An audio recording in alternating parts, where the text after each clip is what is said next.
नया जन्म। एक चोर ने राजा के महल में चोरी की। राजा के सिपाहियों को पता चला तो उन्होंने उसके पदचिन्हों का पीछा किया। चोर के पदचिन्हों को देखते देखते वे नगर से बाहर आ गए। पास में एक गांव था।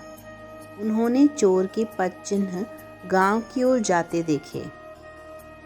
सिपाहियों ने गांव के बाहर चक्कर लगाकर देखा कि चोर गांव से बाहर नहीं गया है, गांव में ही है। गांव में जाकर उन्होंने देखा एक जगह सत्संग हो रहा है और बहुत से लोग बैठकर सत्संग सुन रहे हैं। सिपाहियों को संदेह हुआ कि चोर भी सत्संग में लोगों के बीच बैठा होगा। वे वहीं खड़े रहकर उसका इंतजार करने लगे। सत्संग में संत कह रहे थे कि जो मनुष्य सच्चे हृदय से भगवान की शरण में चला जाता है, भगवान उसके सब पापों को माफ कर देते हैं। भगवान ने कहा है, सर्वधर्मान् परित्यज्य मामेकं शरणं व्रज, अहं त्वा सर्व पापेभ्यो मोक्षयिष्यामि मा शुचः। संपूर्ण धर्मों का आश्रय छोड़कर तू केवल मेरी शरण में आ जा, मैं तुझे संपूर्ण पापों से मुक्त कर दूंगा, चिंता मत कर। सकृतदेव प्रपन्नाय तवा स्मृति च या यचते, अभयम सर्वभूतेभ्यो ददात्म्य तद व्रतम मम। जो एक बार भी शरण में आकर मैं तुम्हारा हूँ ऐसा कहकर मुझसे रक्षा की याचना करता है, मैं उसे संपूर्ण प्राणियों से अभय प्रदान कर देता हूँ। इसकी व्याख्या करते हुए संत ने कहा कि जो भगवान का हो गया है उसका मानो दूसरा जन्म हो गया है। अब वह पापी नहीं रहा, साधु हो गया है। अपि चेत्सु दुराचारो भजते माम मनन्य भाग, साधुरेव स मंतव्यः समविज्ञवसितो ही स। अगर कोई दुराचारी से भी दुराचारी अनन्य भक्त होकर मेरा भजन करता है तो उसको साधु ही मानना चाहिए, कारण कि उसने निश्चय बहुत अच्छी तरह कर लिया है। चोर वहीं बैठा सुन रहा था। उस पर सत्संग की बातों का असर पड़ा। उसने वहीं बैठे बैठे यह निश्चय कर लिया कि अब मैं भगवान की शरण लेता हूँ।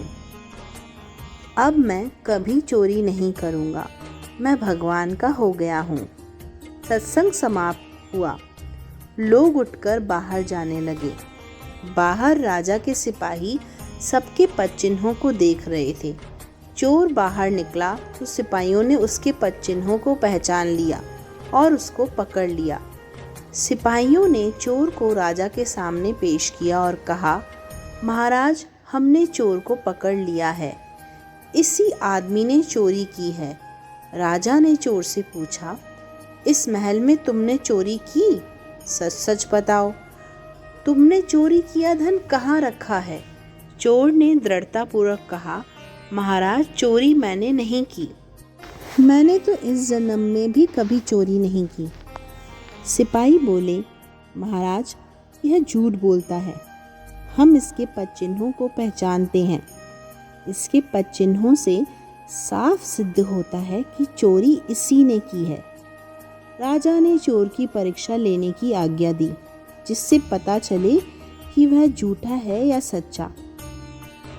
चोर के हाथ पर पीपल के 2.5 पत्ते रखकर उसको कच्चे सूत से बांध दिया गया।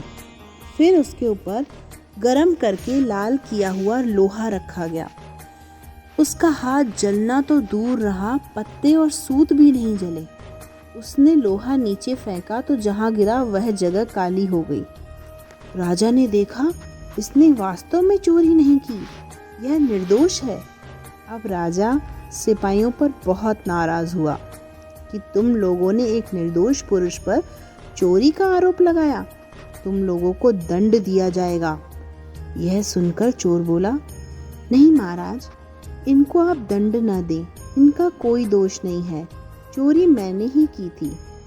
राजा ने सोचा कि यह साधु पुरुष है, इसलिए सिपाहियों को दंड से बचाने के लिए चोरी का दोष अपने पर ले रहा है।